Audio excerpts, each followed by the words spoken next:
Shake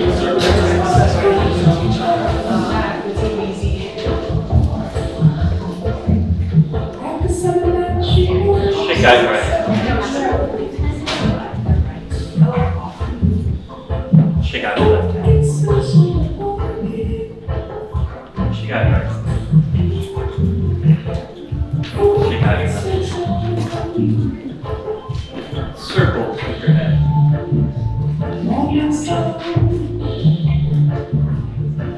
Change directions.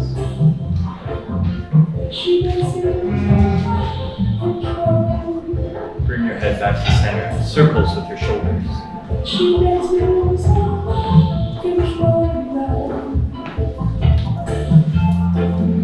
Change direction.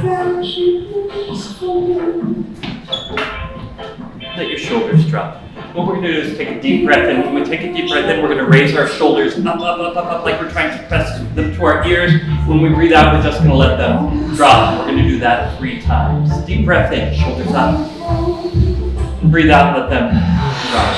Second time, deep breath in, shoulders up. And let them drop. And last time, deep breath in, shoulders up. And let them drop. And take a moment just to connect to breath in your body.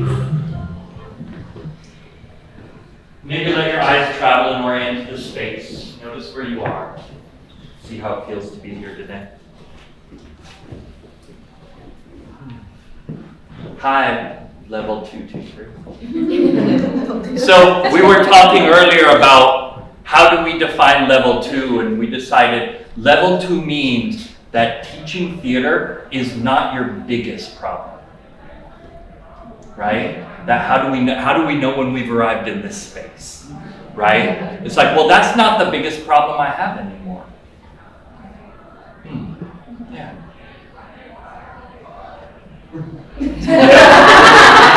Right?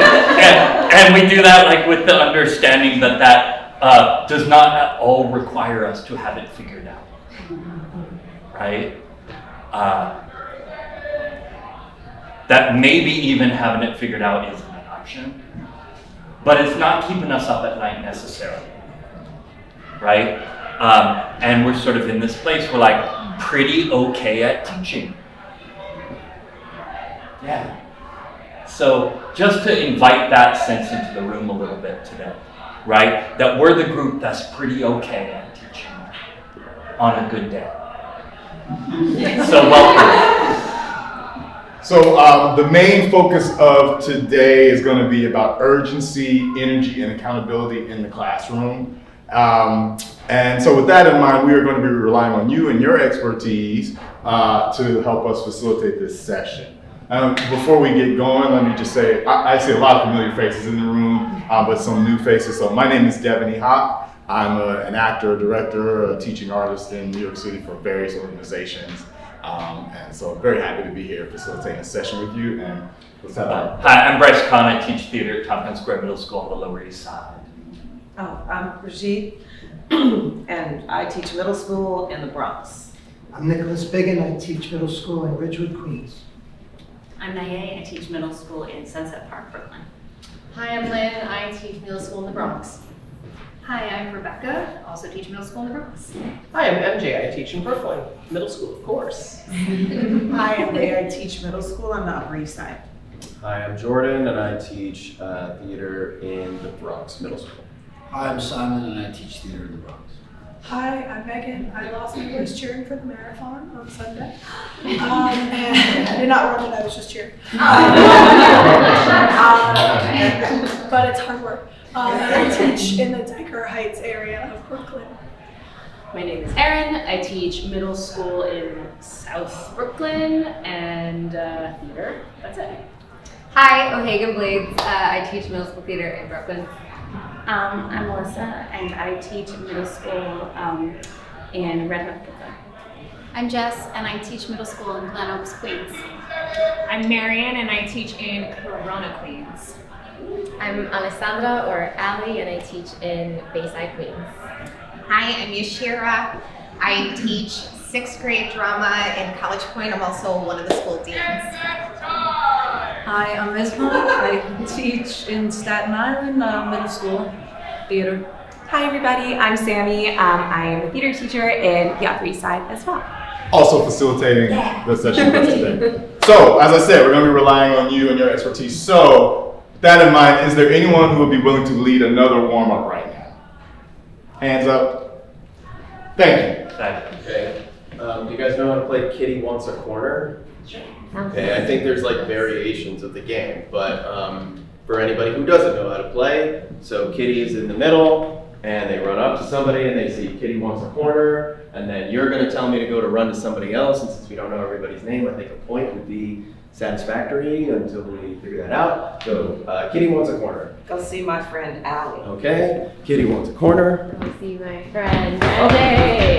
And thus demonstrated, everybody is entitled to try to switch spots with somebody. A switch, not a just run to an empty spot, but a switch with somebody. But you guys cannot talk, okay? Kitty has to try to get to the empty space before the switch happens. Does it make sense? Yeah. Anybody have any questions? Okay. Would anybody like to volunteer to be in the middle? I'm happy to do it. I'll do it. Okay. Kitty wants a corner. Go ask my friend Marion. Kitty wants a corner. Go ask my friend Erin. Erin's over there. I'm Erin. Kitty wants a corner. Go ask my friend Allie. Who was that? Yeah. Kitty wants a corner. Go ask my friend Higgin.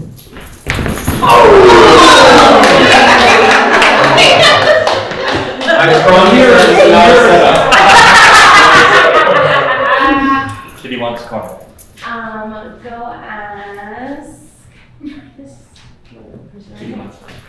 ask. Go ask Jordan. Kitty wants a corner. Go ask Lynn in the green shirt. Go ask my friend. Brigitte. Brigitte, yes. Go ask my friend, Sweater. Go ask my friend. Oh, sorry. I swear I did not set you up. Okay, let's pause. So, Let's pause. Great. That was lovely. Thank you. I hate being it. And I have no mercy for my students who are. Let's talk for a second, right? Because we're sort of doing this thing, bouncing back and forth between doing something and thinking about why do we do what we do, right? So the piece of the warm-up I did is a piece of warm-up I do every day with my students, right? Why do we do? I do circles because intentionally slowing our movement is regulating for the central nervous system. It can help diffuse cortisol in the body. Why do I do shaking out? So social psychologists have shown that when people do simultaneous movement, can see each other doing simultaneous movement, it grows implicit trust in groups. That's been researched in rituals around the world, and why is movement an essential part of ritual? Because it grows cohesion and trust within groups, even of strangers, right? So we already implicitly trust each other more than we did when we came in. Why do I do tensing and relaxing? Because it diffuses action potential in our bodies. So if you've got a kid who's coming in and they're tight from something that happened before, you really need them to tense and relax a few times and do something with that potential for action in their muscles, because if they don't do something productive with it, they're going to do something really unproductive with it, right? Talk to us about what does Kitty and it's a great game. Yeah. And I forget it. It's such a good game. Yeah. Why do you bring it in? Yeah, there's a lot of components. One, there's the trust building with somebody across the room. It's a nonverbal communication, so it strengthens some of those skills. One thing I forgot to say was that you can't switch with the person directly next to you, so that there's a risk element to the game. It's not as much fun if you're just switching with the person like right next to you. It's more fun if they're taking some good risks by traveling across the circle. Yeah. I love that. I love that, bringing that sort of essential nature of risk into the room. That's really cool. And they just like to run. You know, it's middle school, Yes. so you know. And it's honestly like a game where I find like I get 100% participation whenever it's played. And I've made a few adaptations where you can have 2 people in the middle, and you can also steal spots. So if somebody steps out of their spot, you can take it, and then it just creates a little bit more good chaos. Yeah, we love iterative games, right? Mm-hmm. Yeah, definitely. Yeah, so we are kind of approaching this with a level of urgency, energy, and accountability. So I love that you said this gets 100% of energy in the room, because sometimes we don't get 100% of energy in the room, and that's something that we know and adapt and handle and are flexible with. So we want to play this game again. This is such a beautiful game to bring into the space because it is early, and I think running around a little bit is also a helpful way to wake up. So with the mindset of accountability and urgency, how could we model this again to ensure that everybody is bringing that energy into the space, that all students are moving, no one is just staying stagnant in their room, and that we're holding them accountable to being a team player? What are some ideas that you might bring into your space to model that mindset and idea as we play again and move forward? I definitely think like wandering eyes instead of just like looking down. So just like being mindful, like checking in with everybody. I would have my students repeat the phrase, Kitty wants a corner, because of language learners and also the student that will never talk, and then they're always never gonna talk because they didn't talk. So I always try to get everyone to say something in unison right away. So they've like broken through that mystical void. So now that they've said words, they can imagine saying words the next time. I'm thinking about the bodies that get too excited, you know, that will take this like to the next level, like running into somebody, you know, so talking and just like putting like safety boundaries in place at the beginning. And finding that before we experience Yeah. the run. Otherwise, yes, we don't want any trips to the nose. I would make a rule that once you've switched with somebody, you can't switch with them again. So then you have to make different connections. It's building that ensemble, making sure that we're looking at everybody in space. Absolutely. Oh, meaning you can't switch with the same person. You just Yeah, keep so like the two going. of our best friends who are just gonna keep doing that. Yeah. Oh, I also do a thing with other games where the person who hates being it can do a swap out option where they go, who wants to swap out? And then I let the students put their hand up and then they can pick somebody, and I say it can't be the same person every time, so you don't do your bestie every time. But you know, some kids love being in the middle, and why not? That makes the game flow, and other people hate it. So fine, let's find their joy. That's a great rule, because one thing about this game is it can be challenging for the student who's stuck in the middle for a long time. Right. And then they feel like I'm not succeeding at this. They fail at it, so they But get to to be swap able out. to just drop out is One of the best things I learned recently, well, in the last few years in middle school versus high school, was that there are kids that will never want to be it, and there are kids who always want to be it. So why don't we let them make the game more fun always? Let's meet them where they are and have the game be great for everyone. Let's just do that. Thank you. Sorry, I was thank you for saying that, because honestly, I felt bad. I was intentionally not meeting people's eyes because I've had foot surgery about a year ago and I can't run. So it's kind of hard for me to appropriately participate, and for whatever reason I had a lot of anxiety. I was that kid that had a lot of anxiety about ending up in the middle and not really being able to scurry and run appropriately for the game. You know what I mean? To add on to the injured club, I injured my knee on Yeah. Sunday. Yay! So something I was thinking about was how do you modify that for those of us injured folks? So you can play around with speed, and it's also good practice with entrances and exits going forward in another activity. So you can say, Kitty wants a corner in slow motion. Kitty wants a corner medium. Kitty wants a hopping corner. And it also gives the it a chance to be a little creative, and you can be like, slow motion is my partner. But Kitty must also move in slow motion if they pick that motion. So I think that's also a great mod. I'll do a pause all day on. It's gonna be like this, get used to it.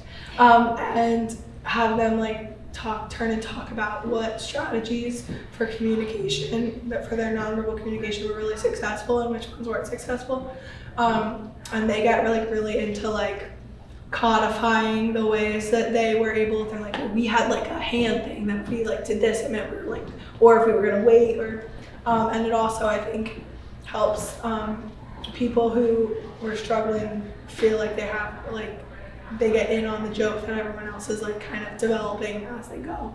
And then also it acts as, if we're getting too rowdy, moment of recollection, and then we can continue. I'm not sure if this was addressed, but I play this game often, and it is the student who refuses to move or refuses to make eye contact.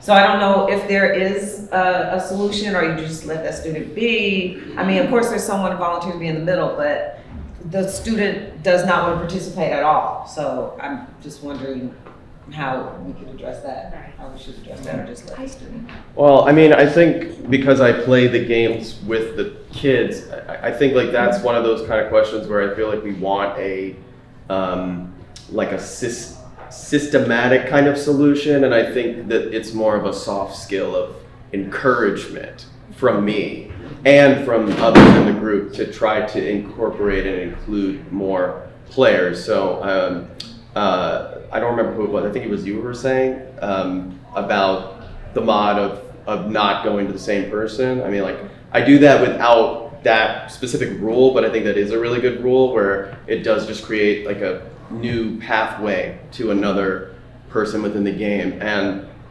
even some of like the motion element of the game of literally being like, come on, like I will keep you safe kind of trying to attain that goal. I think it's a really good question. I think that there's not necessarily like one answer to it. I think it's a conversation with the kids in a way. I've seen another modification of this game. I forget the word, and maybe the word doesn't matter. Maybe the ensemble comes up with it. But whereas either the person in the middle, or maybe an outsider like the teacher, or maybe anybody can call out a word, and everybody has to move. So that way, like the easiest thing to do if you're a kid who's trying to like fly under the radar is to move with the group, because otherwise you're the only one standing there. So at least it gets everybody moving. All of a sudden, like everybody switch spots. And then you keep going with the other goal. Yeah, I was gonna say, in another game I play, I call it the game changer, and you can just save the game changer options, and it means everyone has to move in different ways, so that's kind of a fun thing. I just call it that on purpose. But the other thing I would say is, again, kind of thinking about where kids are, like as a human who is a theater person, but I love some games and I hate some games, and I'm allowed to. And so this kid hates this game, you don't want to run, regardless of injury or not injury, cool.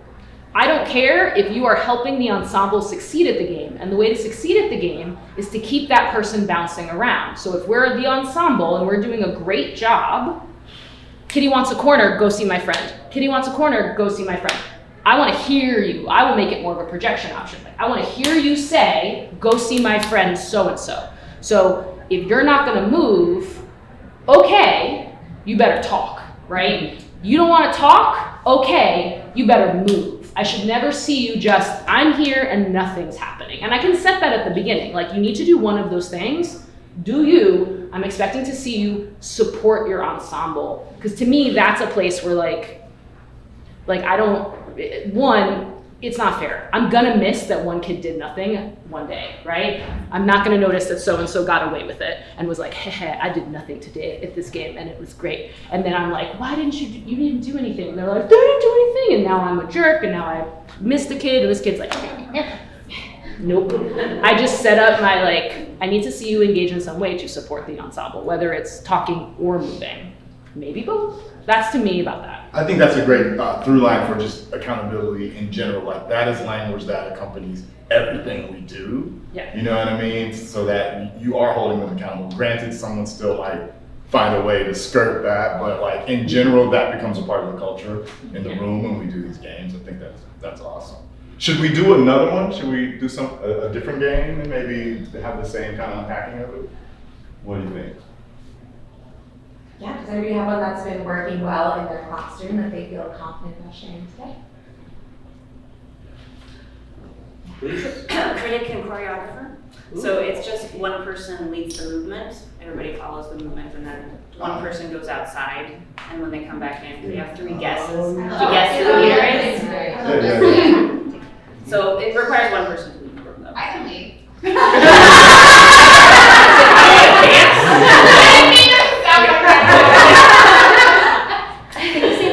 Yeah. I've renamed it critic and choreographer. So actually I renamed it again investigator. So it's like, I thought that was more like investigating the person. And then I started out with like, let's model good movements to do that don't require a lot of gymnastics or something. So I'll just model like continuous movement, right? And then you pick somebody. Yeah. But it shouldn't be me, right? Yeah. So then I ask who would like to be the leader of the movement for this round? So she has to guess who's the leader. Yes. Okay. And the leader needs to change the movement. Yes, thank you. When the investigator's not looking, you change the movement. Okay. Yeah.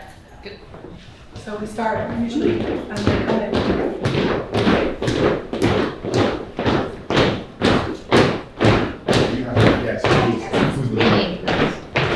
Right, okay. I want to be here. Do you have 3 guesses or just 3 guesses?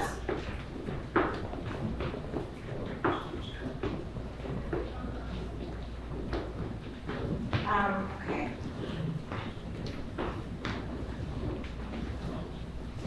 Okay. So it's coming from this side, right? All right, so I'm just gonna wing it for my first guess. Strike one.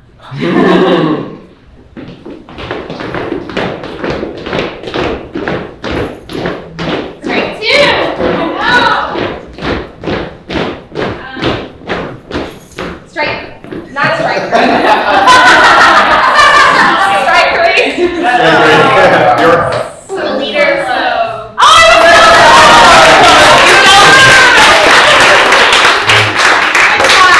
Great job. And then usually it's that the person who was leading is the one who to go outside next. Great. And then we talk about I'd love to do sort of an iterative version of that, where no one leaves. As the teacher, you start a movement, and anyone can change it. This is sort of the chaos rules version. But is interesting for that sort of inner compass of group dynamics, right? Let's try that. So anyone can change the movement, and we'll just notice what are the ripples.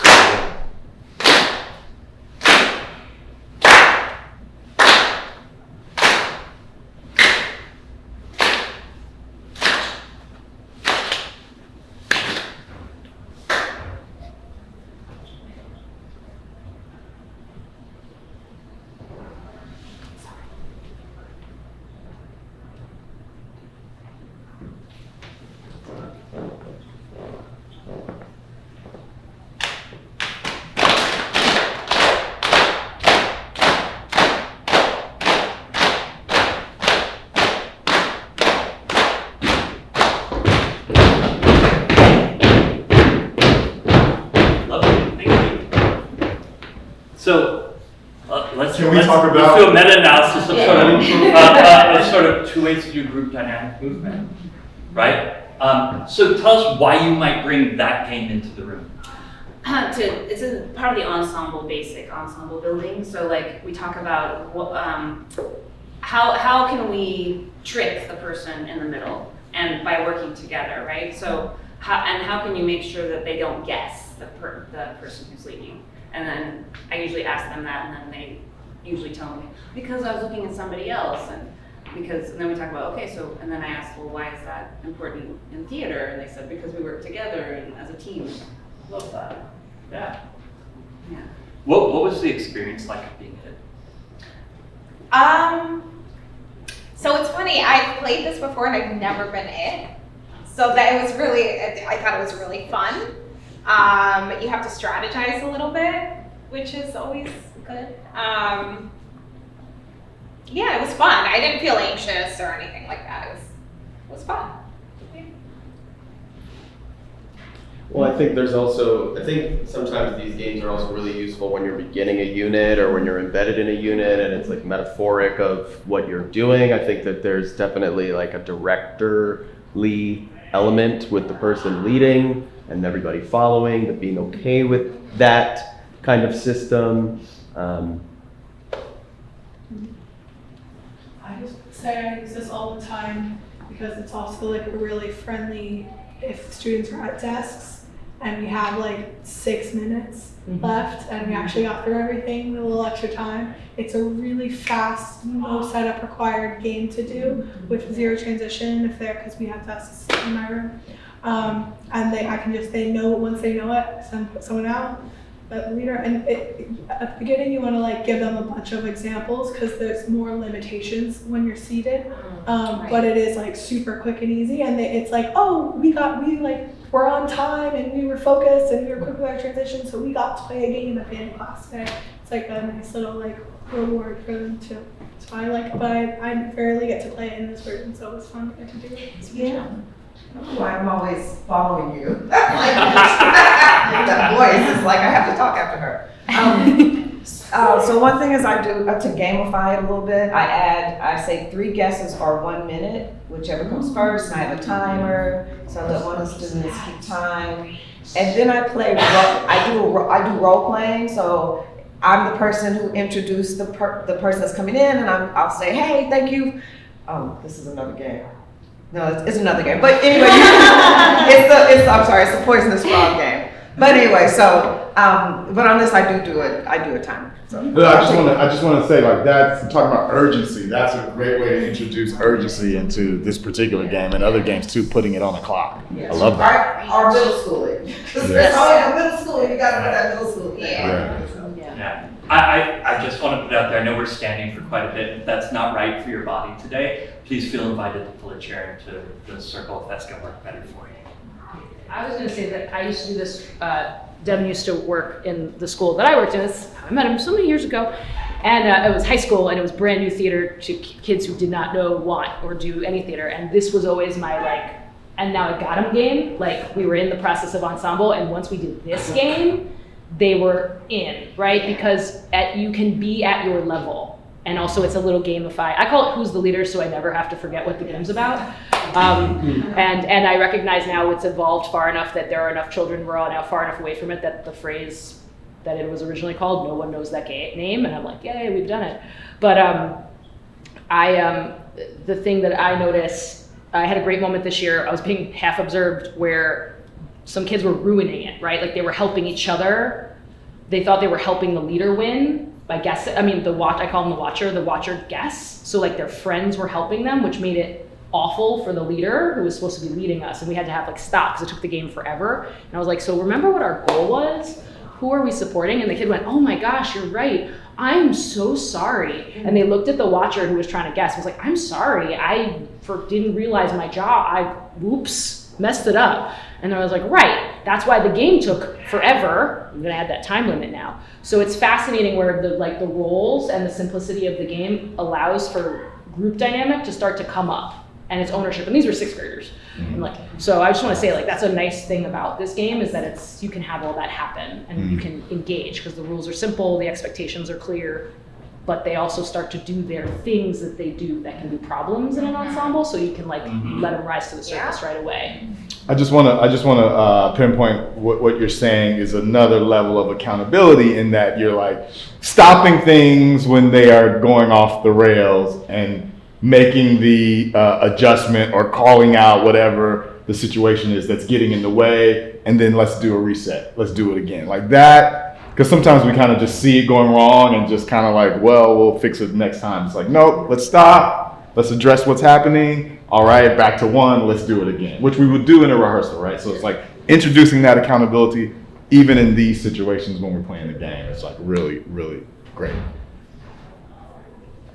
Should we, maybe form some groups and... Yeah, so,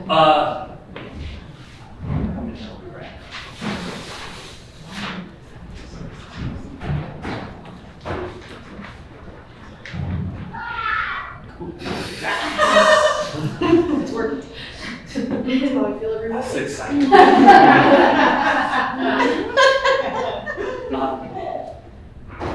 Let's do this. We're gonna just count off 1, 2, 3, 4 real quick. 1, 2, 3, 4. 1, 2, 3, 4. 1, 2, 3, 4. 1, 2, 3, 4. 1, 2. Thanks. We have 1's meet in that corner, 2's meet in that corner, 3's meet in that corner, and 4's meet sort of over here so they're not in front of the door.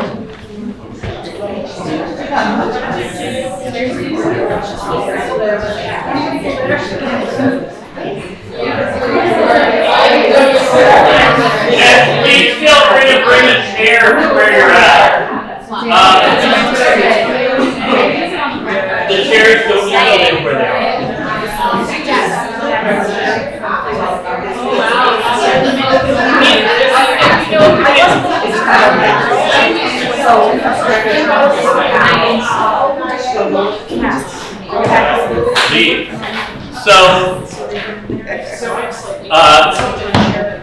So because we love metacognition in the room, right? So I do this a lot. I do counting off into groups constantly. For middle school specifically. And sometimes my thought process is, I really need to break up people who, despite the fact that I have circle spots, still stand next to each other. Like, Maddie's gonna stand where she wants to stand. She's in the room, so I'm not gonna have an argument with her, but I am gonna make sure that she's not in the group with her friend, right? So there's that piece, right? It remixes and remixes and remixes. I like that in my room. Sometimes it's about I need groups and I have chronic absentees, and if I count on stable groups, I'm gonna have a group with 2 people and a group with 7 people, and I don't want that. And sometimes because in our level 2 room, I think one thing that happens to a lot of us at this point in our career is we allow ourselves to be more improvisational.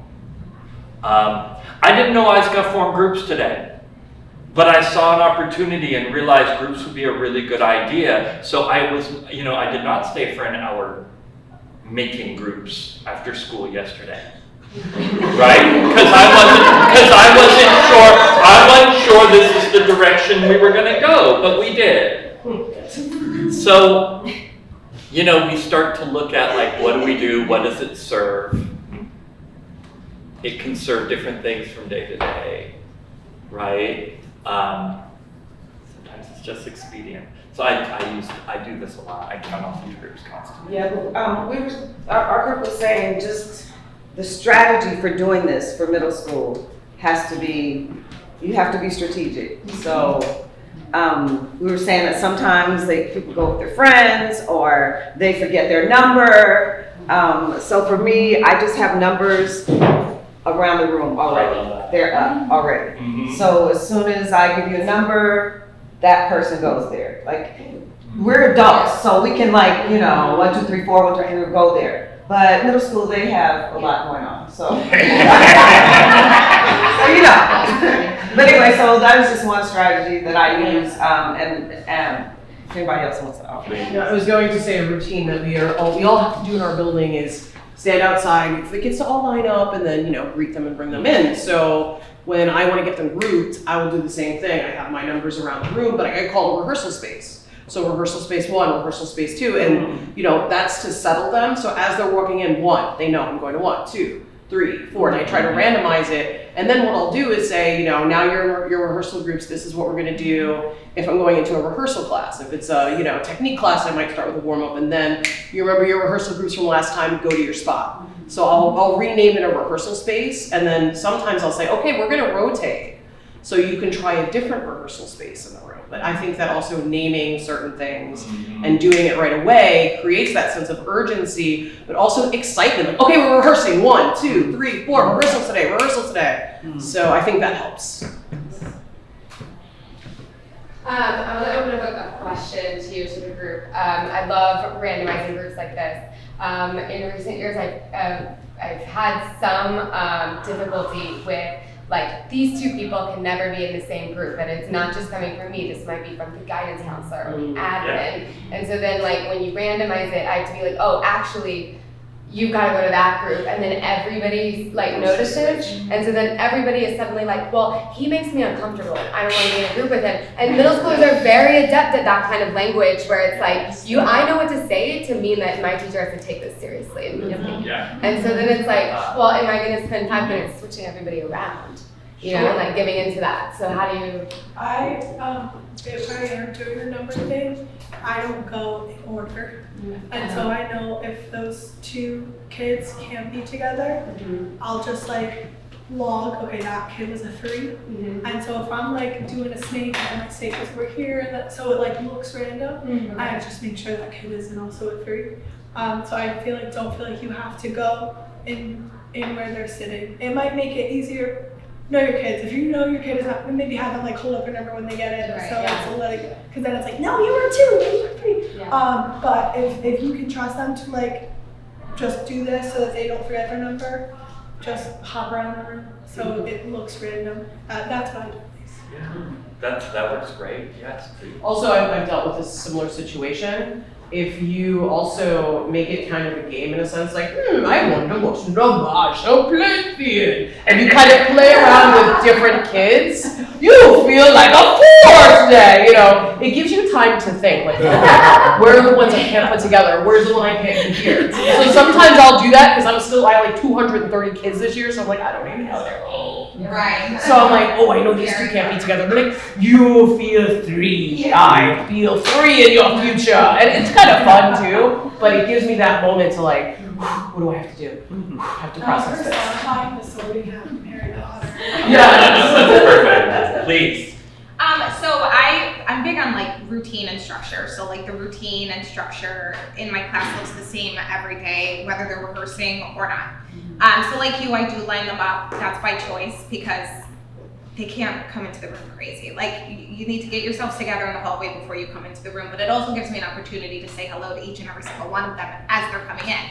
But they know that the first thing they have to do is grab their notebook and do the do now.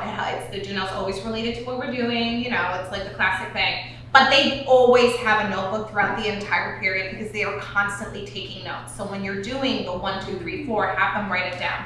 And I also have, like you, I have the one, you know, group 1, group 2, group 3, group 4, group 5, group 6. They look at their notebook, oh, you're 1, okay, I'm 1. I make them write it down. It takes 2 seconds and they do it. I'm like, you have one job, write it down. One job, one job. And they go. And it's never an issue. I think that for you, if you sort of downplay the switching as much as possible, oh, you know what? Actually, I think let's balance this out a little bit. We have, you know, blah, blah, blah. It's just, you know, they're so smart and they know and they're on to you and they figure it out. So if you, I'm sorry, what's your name? Your advice was amazing. Megan. Say that again? Megan. Megan, if you take Megan's advice and just make it as nonchalant as possible, like, oh, it's no big deal. I think that this is actually going to work better for, just make something up. Like they like, honestly, like you had the middle school, like, oh, I have a really good reason why, and then maybe like just like low key switch another 2 people from like to make it like, oh, it's not just it's not just you. Yeah. And then even if they caught on, you verbalize a reason other than the one they caught on to. Correct. So they aren't given the same permission to try and use that reason against you. Right. Yes, and sorry. we're in sort of an interesting moment. I love the language used in your question because it's something that I notice happening that is sort of like of the moment, which is I'm not comfortable. Yeah. That's interesting, right? That language has surfaced and it's recent. It is. That's recent. That's a thing. I get that. And like I know in my I've been getting that a lot. I'm not comfortable. And I realized that I don't have a problem telling students that I don't guarantee your comfort. My job is not your comfort, my job is your growth. Oh, I'm taking that. You're gonna have to be uncomfortable for the next 47 minutes, but you'll survive. And then I've learned to walk away. Which that took me a really long time as a teacher to realize that I could disengage. That I'm like, end of conversation. And that, I mean, but I'm glad you brought that up, because that is of the moment. It's very powerful language from their point of view. And it's something that we have to figure out how to reframe. I mean, and if there is documentation of a real Yeah. issue, you'll know. Oh yeah, no, if the Because a lot of times, if the counselor calls me you'll 5 know, minutes yeah. before and is like, don't let Isis and Zizi anywhere near each other, I'll be like, word, okay. because it'll come back to you, yeah, and you have to be really careful. But you know your students, and you're gonna know who's being manipulative. Because really, that's... I call them the negotiators. The negotiators, who I need a The ones lawyer, that like, you know. And you don't understand. Right, and who really actually does have an issue. You know your students, you know. My favorite thing is to invite them to have a deeper conversation. I keep cutting on, I'm so sorry, during lunch. Because I'm like, listen, we only have so much time to do this. We need you to tough it through for this class. If there's seriously something you want to talk about, I really want to hear it. Come to me during lunch today and let's talk about it. And if it really is actually something, they'll take the lunchtime. And if it's not, they don't want to miss their lunch. So then it's like a great way to like act like I still care. Yeah, so take it. 1, 2. I'm so sorry. No, it's fine. Yeah. Yeah, no, I think that a big thing with students is to like for mine, a lot of my students have a lot of anxiety about getting up and performing, which I understand because I have a lot of anxiety about literally everything in life. So we have a class motto that says life begins outside of your comfort zone. And so I make sure I'm very clear, it's my job to keep you safe, that being uncomfortable isn't being unsafe. It is my job to keep you safe. You will always be safe in this room, and we will build that together. It's also my job to push you to be a little bit uncomfortable, you know? Yes, please. I was gonna say that a lot of times I give them the big why. Like they'll be like, well, I don't want to be with this person because XYZ, this happened earlier. I didn't get enough sleep. I hear everything, and I'm like, well, like I was like, I'm preparing you not just to function in this circle with everybody. I said, but I'm also preparing you to function with people that you not necessarily want to be around. And I said, so I would like you to try that. And I said, and if they shut down, sometimes I have kids who like shut down and just like will like fade out.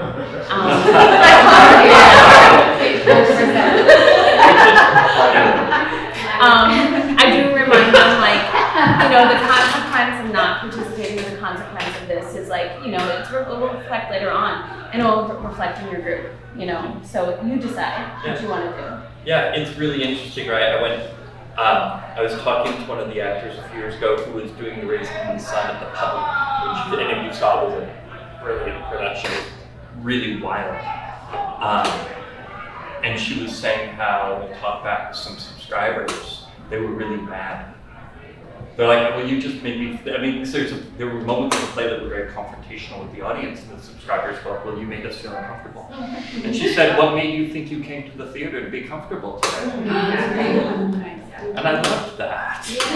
There's a shift now. We used to say safe space, but now it's like, that isn't accurate. It's actually what we're creating is a brave space. Yes. And when you're in a brave space, that means you have to be willing to take the risk of being uncomfortable. But you do that. You are brave, and you make that choice that might be uncomfortable or scary or risky.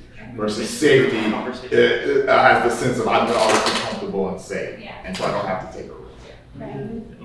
I think that's a good transition into, we could talk at this for hours, I love this. Having the Post-it notes. So we've taken some Post-its from the success board. We're gonna talk about the challenges board later, that's coming. But we would love in your small groups to read both of the Post-its, have some discussion about how you would model this in your room with the hat of urgency, accountability, and energy. How would you take this in your space and give it to your students to foster that in them and bring that into the space? We have about, we'll give everyone maybe 5 minutes to do this. We have time? 5. Yeah. We've got 25. 25 minutes? Yeah, take 5 to 8 minutes to have these discussions. And then we're going to come back and we're going to see how you would model these in the space and discuss what that would look like within your own room. We all kind of did the first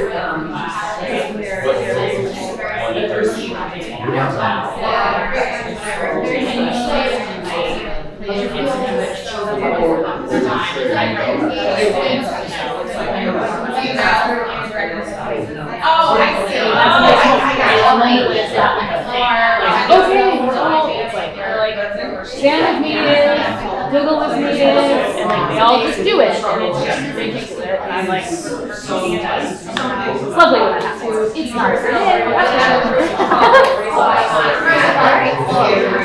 Mine was just, I started in my grade. I did it with my personal process with taking attendance. We'd like pose a question. It could be like waffles or pancakes, and you answer with your preference, or it could be like what's your favorite Halloween candy, and they have to answer by saying your candy and mark off the year.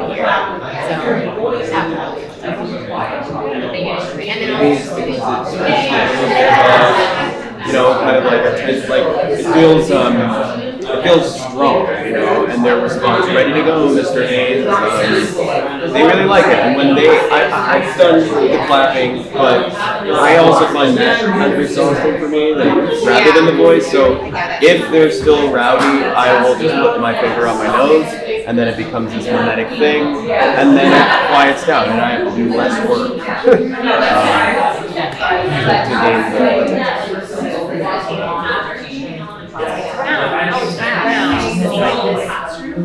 Classic, it makes them drum on it, and also, so I've been using that in like Milwaukee and space, and I have a scratch and tempo, but I just started using it as like an attention getter. But before that, I also did a flat tire, which is they all make a sound, and that's kind of like a nice. I know we gave you 2, we're going to And sometimes I'll have a chime person for the day, and so I was like, hey, can you chime stop? And so like, I'm saying in violation, that they have the agency to sit down and push the class back and make like that autonomy, but everyone also the chime, so that it's very succinct and it brings us back, it's clean. And if it's not done with the level of urgency that I think that we can meet as a class, I'll have them do it again. It's like, ooh, I heard that group over there, but I didn't hear everybody here, or you were a little late. Can we do it all in unison and have them meet that unison? Because then I know I actually get their attention before I move on to the next directions. So I'll also tease, I think something that is ringing in as a theme for all of us here is because we have been seasoned, I guess I'll have to say, including myself obviously, our focus a lot now is, as a group, is student accountability. They have to be accountable for themselves. Whereas perhaps some of our colleagues that are a bit newer are more about how do I get the class under control, you know. We want them to take lead, we want them to be accountable. So I think that having a giant conversations that you can have with students. And they can appreciate, particularly topical, like war. I guess that's really the key to investing in the topic. How many people is a hero? Do you know? And you read about who's the battlefield. He's got a bloodlust. You celebrate. They glorify.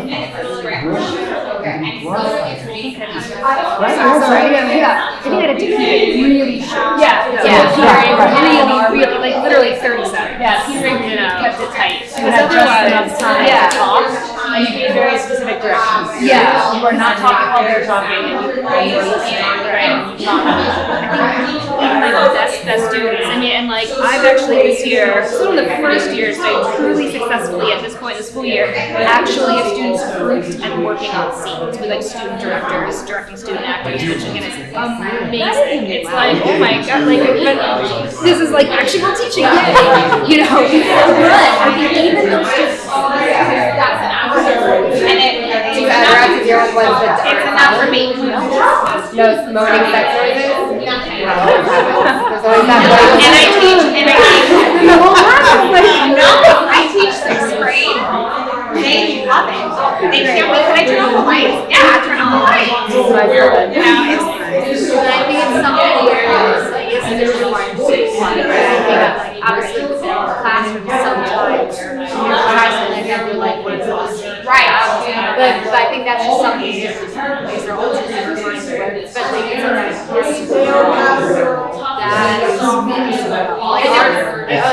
Mine's lovely, and it's really well funded. It's readily available to districts and to individual schools. Goldie's one, in fact, the founder was a huge mover of it. And it's been awesome. So she goes to school, so she like and even within that, right, even within a 2-minute thing, we think of possible modification, right? If you're doing mindfulness work and you've got a kid who's strongly asthmatic, breath is not a safe place for them to go. right. So you have to move to sound, right? If you have a kid with a really heavy trauma history, that shouldn't close your eyes. So it's like even within that, we're like, what's alive in the room, right? I used to only use silent time just on slides. And this year I started to do different times. Single ding when the timer starts, and it's 3 little dings. And they recognize that we did like 6 shoes and it was so quick. As soon as they heard that ding when the timer starting, they like ripped That's my brain, yeah. It really seems I really have to tell them to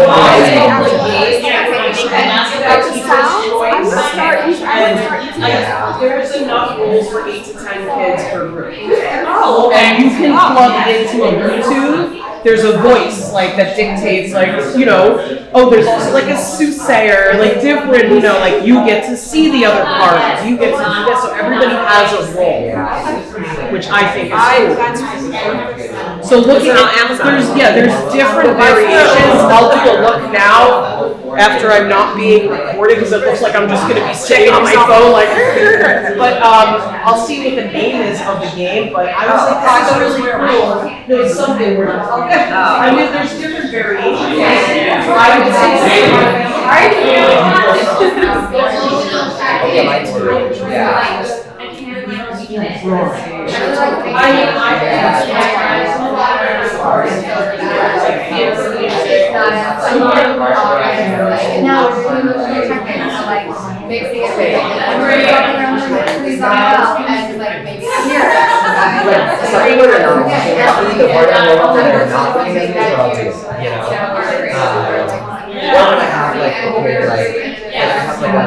especially with elementary, it's like a frog. It's like a step.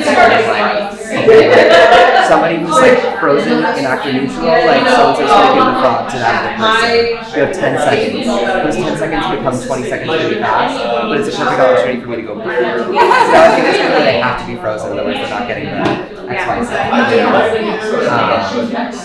We're just making things easier, you know, once they get yeah, exactly. Something else. Exactly. They love that. They're better at it sometimes too, because their friends listen to them more than they do. So when their friends are leading, and their friends are the ones who go to them. And because they're so much more harsh with each other, at least my kids are. And I'm like, when they do that, I'm like, okay, we're gonna watch language, but you understand why she's telling you that, right? Okay. You have to understand, if she's telling you that, there's a reason why, you know? Okay, that's time. We're at time. Wrap up this conversation.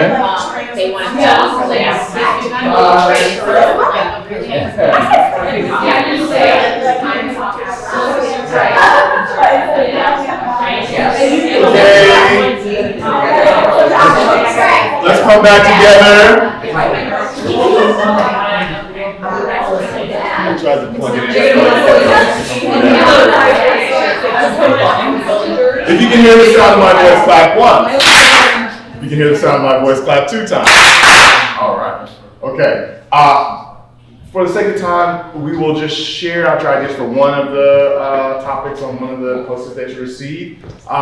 Let's just go around the room this way. We'll start with this group. So ours was like call and response. Yes. We discussed our various call and responses that are effective in the classroom. Yeah. Various ones, you mentioned that, like, so was it the Places, thank you places. thank you places? Depending, we also talked about like different call and responses in different situations, kind of like, for example, like I do actors neutral in a circle but like out of that circle, I do a different call and response to grab that attention. And she had a great like sound thing that she uses, and so it's like a way that you don't have to always be like yelling over the room, but if they have a sound that they recognize, and we talked about a couple different versions of that, like, okay, they can kind of hear it starting or like fading out the music slowly, or hearing the machine start to go, and then like when you hear it crash, when you hear the music kind of like, so you don't have to be the one like coming out over top of the voice, that they they recognize it and like do it themselves from the sounds that they recognize. And we also mentioned not overusing it because Yes. it can become less effective. Once or twice a class. Right. Or else you're just doing it the whole time. Yeah.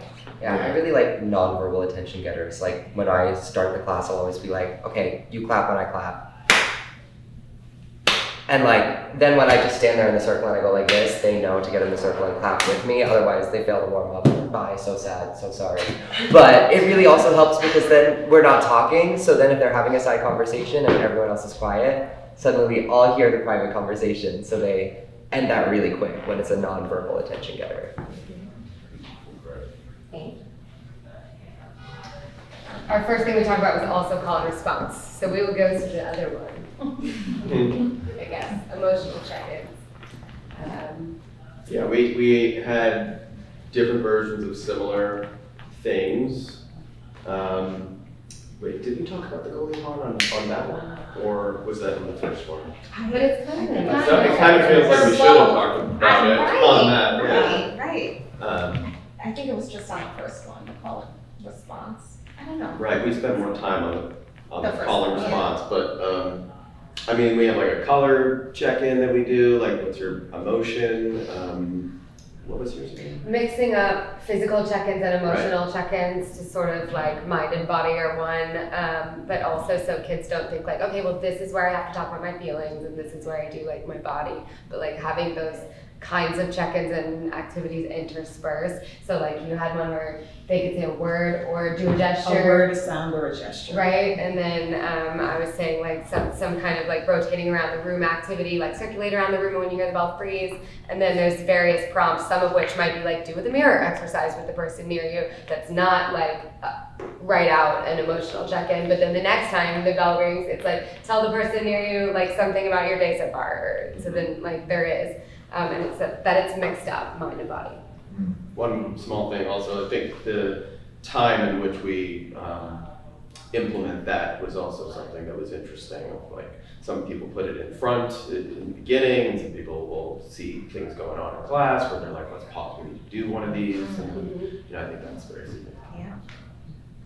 Oh, that's great. I I was recently in a planning session for a curriculum that we're building around the August Wilson monologue competition, which if any of you have students that might be right for that, please sign them up. Manhattan Theater Club's website. They're hosting a.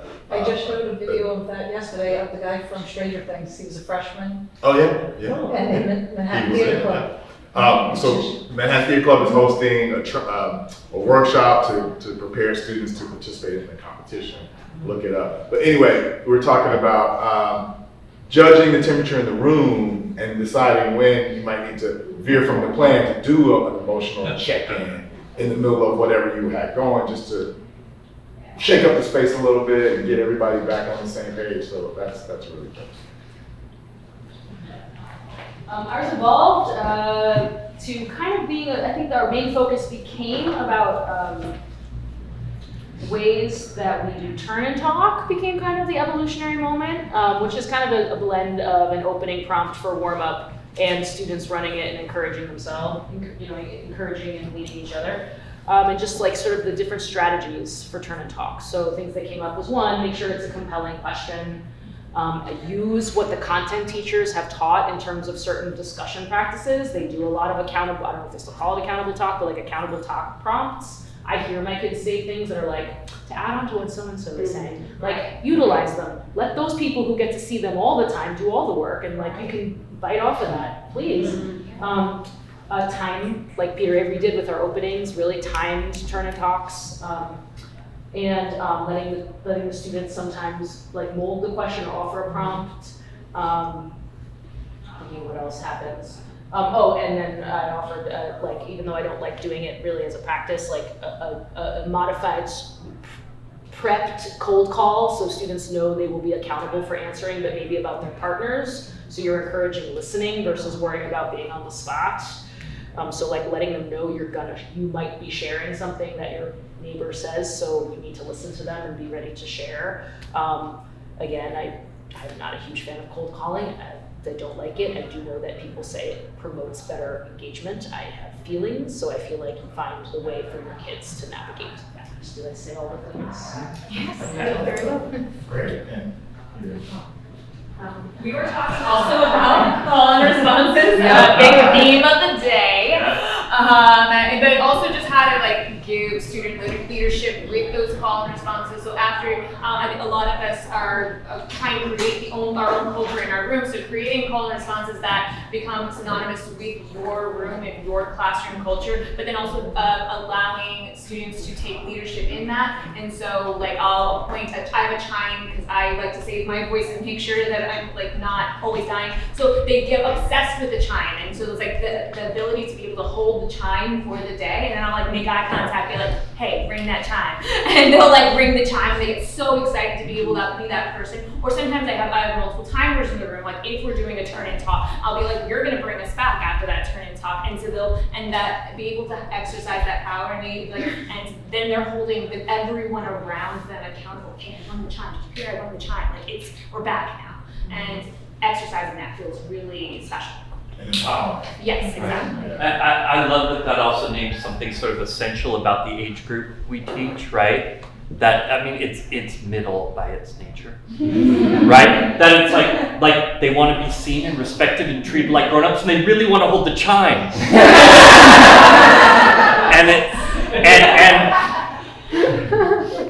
and it's so wonderful, right? That we can hold space for that balance of what early adolescence is by nature. They're not big little kids and they're not incomplete adults. Like they are their own universe. And I love that recognizes that, right? That's lovely. Exactly right. Monster. We got like 5 minutes left in this session, so I think we covered like the positives and the successes really well, and talked about ways to iterate on those, and sourced a lot of great ideas from the room. So I think we could spend the last 5 minutes talking about when things don't go well, when things go wrong, and challenges, and how do we address those challenges. And maybe, I don't know, maybe we should just make this an open conversation. There were some great challenges that were put up on the board, I think like if anybody has burning things that they really want to put into the space and have a discussion about, like, we can start that now. And also remembering that so many of the things shared today do additionally address these challenges before we even get into them. Like, I've heard so many wonderful ideas of how we keep that energy alive and that accountability and ensemble building, and getting them excited to be there. And in terms of the challenges, I think an open discussion is great because there's so much knowledge in this space and that's already been shared. So why not extend that to the challenges? So, well, is there one that anyone wants to start with that is like, I need to ask this question immediately in the space? Yes. Okay, so we did a lot of talking about grouping kids by counting, right? 1, 2, 3, 4. So an administrator comes in and says, how did you group your students? 1, 2, 3, 4. Oh, you didn't use the data. What's your data? What is your, do you not know your students well? So, and I know, like, I'm lucky I have an admin who gets it, okay? Like, I'm very lucky. But I know that is a concern for a lot of other people who have very data-driven administrations. So for your sake, I want to help. I want to help out my sisters and brothers. So what do you see to that? What do you say? I know, it looks different for theater. I know that I have some kids who love to direct, and I have some kids who love to act, and some kids aren't ready to act in front of their peers, and that is my data. What do you say? Go ahead. Oh wait, whoever, I'm in charge. You can be in charge. That's what we said at the beginning, we're relying on your expertise. So you close this, there were a lot of hands that went up, so why don't you? Go ahead. One response I would have to that is that we are building an ensemble, and part of that is the ability to work with anyone in the room. And so that would be a response I would have in terms of, like, I am purposely putting them with different people every single time to ensure that they are exercising their ability to listen and talk with anyone. And collaborate. Exactly. Okay, that was and we're done for the day. Also, to piggyback on that, don't be afraid to throw the blueprint at them. Don't be afraid to throw the state standards at them and say, well, these are my standards. It's all about collaboration. It's all about assuming different roles. And in order to do that, my choice in grouping is actually purposeful, because they need to be randomized at times. You can't just look at strength and weakness data, because then a kid that's a stronger performer might always want to be the director. And I don't want that to happen. One more, and then we're going to throw that. Throw the bone. So there's a difference between the social emotional grouping, and then when I do playwriting, then I look at the data and then I see who are the best, where they Right, are. because that's more tangible work, right? Yeah. I'm gonna throw it to I'm gonna throw it to Peter too, that he's got something he can chime in on this. As we all come up to a circle, can we sort of move to the circle? First of all, even just a couple of minutes, I'm so proud of you guys and where you went and they talk about that. That was a great segue, and I didn't even write you a check. Because in January, we're going to do a whole thing on data in the theater classroom. Because everybody is being asked about what data, and my answer is data, whatever, is evidence. That's all data is. So what does good work look like in your rooms? And I love, whether it's playwriting, whether it's ensemble building, even ensemble building, some kids do ensemble play better. So we're going to have workshops and conversations with some people, also some research, and maybe get you a text about, rather than saying, we don't do data, we say, what does theater data look like? Right. Okay, so thank you guys. All right. Standing circle quickly, and we're gonna end the session with going around a one-word takeaway for the day. One word. Can we do the sound gesture? Sure. Sound, gesture, or word. Oh, yes. Sound, gesture, or word as a takeaway from this session. And but y'all are middle school, so nothing inappropriate. Yeah. No sitting toilets also. Yeah. That's a color in my pocket. I'm gonna start it and send it this way, okay? Yes.